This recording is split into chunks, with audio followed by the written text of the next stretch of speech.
Hello friends, welcome back. स्वागत है आप सभी का। तो इस चैनल पर हम आपको नेक्स्ट डे के लिए बताते हैं कि कौन सा डाटा आने वाला है और उसका क्या इंपैक्ट रहने वाला है फॉरेक्स करेंसी पेयर्स के ऊपर और कमोडिटीज के ऊपर भी। तो चलिए शुरुआत कर लेते हैं कि क्या रह सकता है 17 अक्टूबर 2023 को डाटा यानी कि ट्यूसडे को, और साथ ही उसका क्या इंपैक्ट रहेगा फॉरेक्स करेंसी पेयर्स के ऊपर और साथ ही कमोडिटीज के ऊपर भी।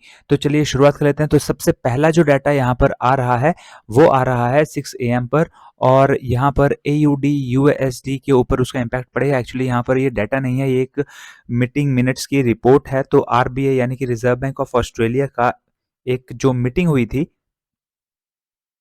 उसके यहाँ पर मिनट्स वो शेयर करेंगे प्रेस के साथ, और इसमें अगर वो थोड़ा सा यहाँ पर हिंट देते हैं कि आगे आने वाला जो टाइम है वो कैसा रहने वाला है, इंटरेस्ट रेट हाइक होंगे या नहीं होंगे, इसके ऊपर अगर वो थोड़ा हिंट देते हैं तो 6 बजे यहाँ पर अच्छा खासा मूव हमें AUD USD में देखने को मिल सकता है। तो आप यहाँ पर 6 बजे नज़र ज़रूर रखिए AUD USD के ऊपर। यहाँ पर डिपेंड करेगा कि जो मीटिंग होती है उसमें क्या पॉइंट्स आते हैं, और उन पॉइंट्स के बेसिस पर अगर वो पॉइंट स्ट्रॉन्ग आते हैं तो यहाँ पर डेफिनेटली स्ट्रॉन्ग मूव हमें AUD USD में देखने को मिल सकता है। नेक्स्ट जो डाटा यहाँ पर आ रहा है वो आ रहा है 11:30 AM पर, और इसका इम्पैक्ट पड़ेगा GBP USD के ऊपर। और ये जो डाटा है वो है अनएम्प्लॉयमेंट, यहाँ पर अनएम्प्लॉयमेंट रेट का डाटा है। ये काफ़ी सारा डाटा यहाँ पर आ रहा है 11:30 पर GBP USD के लिए यानी कि ब्रिटेन के लिए। तो उनमें से एक है अनएम्प्लॉयमेंट रेट का डाटा जो कि 4.3 पिछली बार था, इस बार भी 4.3 ही रहने की उम्मीद है। इसके अलावा यहाँ पर क्लेमेंट काउंट चेंज का भी डाटा आएगा। क्लेमेंट काउंट चेंज यहाँ पर पिछली बार 0.9K था और इस बार ये 2.3K होने की उम्मीद है। क्लेमेंट काउंट चेंज का मतलब है कि ऐसे लोग जो कि अनएम्प्लॉयड हैं और वो गवर्नमेंट से उसका यहाँ पर हर्जाना ले रहे हैं, वो हैं क्लेमेंट काउंट। तो उसमें इजाफा हुआ है या घटे हैं। अगर वो इजाफा उनमें हुआ है तो वो अच्छी बात नहीं होती इकोनॉमी के लिए, और यहाँ पर फोरकास्टेड यही है कि इनमें इजाफा हुआ है, तो उसकी वजह से यहाँ पे GBP USD नीचे की ओर को गिर सकता है। तो यहाँ पर आप इसके ऊपर नज़र रखिए। 11:30 बजे आपको यहाँ पर मूव देखने को मिल सकता है। और एवरेज अर्निंग इंडेक्स का भी डाटा इसी टाइम आना है। एवरेज अर्निंग इंडेक्स तो इम्पॉर्टेंट डाटा यहाँ पर, 3 इम्पॉर्टेंट डाटा यहाँ पर 11:30 बजे हमें देखने को मिल रहे हैं। तो आप इसलिए यहाँ पर GBP USD के ऊपर ज़रूर नज़र रखिए। यहाँ पर 8.5 ये पिछली बार था और इस बार ये 8.3 होने की उम्मीद है, मीन्स घटने की उम्मीद है। तो यहाँ पर भी जो इंडिकेशंस मिल रही हैं तीनों डाटा से वो नेगेटिव इंडिकेशंस ही मिल रही हैं। तो यहाँ पे हो सकता है कि हमें डाउन साइड को यहाँ पर मूव देखने को मिले, अगर जैसा यहाँ पर डाटा आता है, जैसा फॉरकास्टेड है, ये फॉरकास्टेड डाटा है, तो अगर फॉरकास्टेड जैसा ही डाटा आता है तो यहाँ पर हमें गिरावट देखने को मिल सकती है 11:30 बजे GBP USD में। और नेक्स्ट जो डाटा है उसको जानने से पहले अगर आपने हमारा टेलीग्राम चैनल अभी भी ज्वाइन नहीं किया है तो इस वीडियो के डिस्क्रिप्शन बॉक्स में आप जाइए और वहाँ पर आपको लिंक मिलेगा टेलीग्राम चैनल का, बिल्कुल फ्री ऑफ कॉस्ट है, आप उसे ज्वाइन कर सकते हैं। वहाँ पर हम आपको लेटेस्ट अपडेट्स देते रहते हैं, जो भी डाटा आता है और बाकी और चीज़ों की भी। तो आप हमारे चैनल को सब्सक्राइब कर लीजिए। और दोस्तों, एक्सनेस पर आपने अपना फॉरेक्स ट्रेडिंग अकाउंट ओपन नहीं करा है तो जल्दी से आप अपना फॉरेक्स ट्रेडिंग अकाउंट एक्सनेस पर ओपन कर लीजिए। और एक्सनेस दुनिया का सबसे भरोसेमंद ऐप है फॉरेक्स ट्रेडिंग के लिए। इससे बेस्ट प्लेटफॉर्म अभी तक है नहीं, क्योंकि बाकी जो प्लेटफॉर्म है या तो वो जो है फ्रॉड डिक्लेयर हो चुके हैं या फिर ऐसा ही कुछ उनके साथ प्रॉब्लम्स चल रही हैं, लेकिन एक्सने जो है वो दुनिया भर में फैला हुआ है और one of the best platforms है, और मैं काफ़ी सालों से इसका यूज़ कर रहा हूँ, इसलिए मैं आपको भी ये रेकमेंड करता हूँ। तो आप इसका यूज़ ज़रूर कीजिए।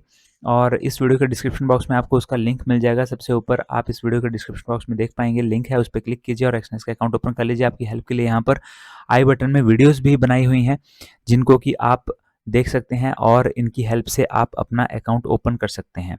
तो दोस्तों, अब हम बात कर लेते हैं यहाँ पर कि जो डाटा आ रहा है, नेक्स्ट डाटा वो क्या आ रहा है। तो यहाँ पर जो नेक्स्ट डाटा है वो है यहाँ पर 2:30 PM पर वो आ रहा है,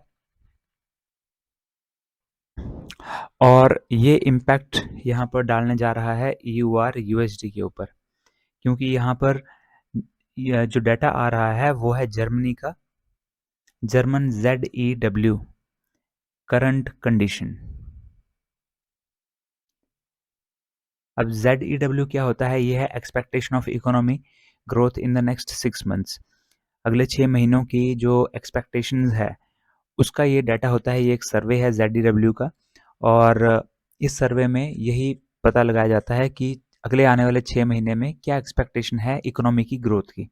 तो ये भी एक अच्छा इंपॉर्टेंट डाटा होता है, और अगर ये पॉजिटिव आता है, यहाँ पर जो डाटा यहाँ पर फोरकास्टेड है वो नेगेटिव है। यहाँ पर आप देख सकते हैं ये गिरा हुआ है और गिरावट यहाँ पे फोरकास्टेड है। तो अगर यहाँ पर गिरावट ही आती है तो उसकी वजह से ई और यूएसडी नीचे की ओर को यहाँ पर गिर सकता है। इसके अलावा जो नेक्स्ट यहाँ पर डाटा आ रहा है वो आ रहा है 6 पीएम पर, और ये यूनाइटेड स्टेट्स का डाटा है। रिटेल सेल्स का डाटा है दोस्तों, काफ़ी इंपॉर्टेंट डाटा है ये, और इसका डेफिनेटली मूव आपको देखने को मिलेगा DXY में, और DXY के जस्ट अपोजिट मूव करता है EU और USD। तो आप DXY में भी ट्रेड ले सकते हैं, या फिर अपोजिट साइड को आप EU और USD में भी ट्रेड ले सकते हैं। और EU और USD में स्प्रेड थोड़ा कम है, इसलिए आपको यहाँ पर प्रॉफिट थोड़ा सा ज़्यादा होता है, क्योंकि स्प्रेड एक तरीके से कमीशन है और वो यहाँ पर कम है EU और USD में एज़ कम्पेयर टू DXY। तो यहाँ पर आपको ज़्यादा प्रॉफिट हो सकता है। अगर आपको डिटेल में जानना है कि क्या होता है स्प्रेड, तो यहाँ पर आपको उसका लिंक भी आई बटन में मिल जाएगा। यहाँ पर रिटेल सेल्स का डाटा आ रहा है और 0.6 पिछली बार था, 0.3 रहने की उम्मीद है ये। तो यहाँ पर कम होने की उम्मीद है। अगर ये कम होता है तो DXY भी गिरेगा, ई और USD ऊपर की ओर हो जाएगा, और अगर यहाँ पर अपोजिट होता है तो यहाँ पर अपोजिट हो जाएगा। जो नेक्स्ट यहाँ पर डाटा आ रहा है वो आ रहा है अगेन 6 PM पर ही, और ये काफ़ी इंपॉर्टेंट डाटा है। लेकिन ये यूनाइटेड स्टेट्स का नहीं है, ये USD CAD के ऊपर इम्पैक्ट डालेगा। कनाडा का डाटा है, CPI का डाटा है, इन्फ्लेशन का डाटा। और इन्फ्लेशन का डाटा किसी भी कंट्री के लिए काफ़ी इंपॉर्टेंट डाटा होता है। तो यहाँ पर ये इन्फ्लेशन कम होने की उम्मीद है। अगर ये कम होता है तो CAD यहाँ पर गिरेगा, लेकिन USD यहाँ पर मेजर है और USD इसके सामने मजबूत होगा। पूरा का पूरा पेयर ऊपर की ओर को जाएगा। तो अगर ये गिरता है, अगर ये 0.4 से कम ही आता है जैसा कि फोरकास्टेड है, तो यहाँ पर USD CAD ऊपर को जा सकता है। लेकिन अगर यहाँ पर ये ऊपर को जाता है तो USD CAD नीचे को आ सकता है। अपोजिट मूव यहाँ पर हमें देखने को मिलेगा। मैंने आपको पहले ही बताया है कि जब भी एक फॉरेक्स करेंसी पेयर में USD मेजर होता है तो वो अपोजिट इम्पैक्ट डालता है। तो यहाँ पर इस डाटा के ऊपर आप नज़र रखिए। नेक्स्ट जो डाटा है वो यहाँ पर आ रहा है 6:45 PM पर, और वो भी यूनाइटेड स्टेट्स का ही डाटा है। इंडस्ट्रियल प्रोडक्शन का ये डाटा है। तो इंडस्ट्रियल प्रोडक्शन 0.4 पिछली बार थी और 0.1 इस बार है। अगर ये यहाँ पर फोरकास्टेड जो है वो घटा हुआ है, तो अगर ये घटता हुआ ही आता है तो DXY गिरेगा, और जैसे मैंने आपको बताया ई और USD ऊपर की ओर को जाएगा। और वीडियो को लाइक करना ना भूलें दोस्तों। अगर आपने अभी भी हमारी वीडियो को लाइक नहीं करा है तो इस नीचे आपको जो थंब का बटन है उस पर बस क्लिक कर दीजिए, और उससे हमारा जो मोटिवेशन है वो काफ़ी ज़्यादा इंक्रीज़ हो जाता है। तो इसलिए वीडियो को लाइक करना ना भूलें दोस्तों, और वीडियो को शेयर भी कर दीजिए, और चैनल को अभी भी सब्सक्राइब नहीं किया है तो जल्दी से चैनल को भी सब्सक्राइब कर लीजिए। तो दोस्तों आई होप आपको ये वीडियोज़ पसंद आ रही हैं, और मिलते हैं अगले वीडियो में। Till then have a nice day, goodbye and stay safe.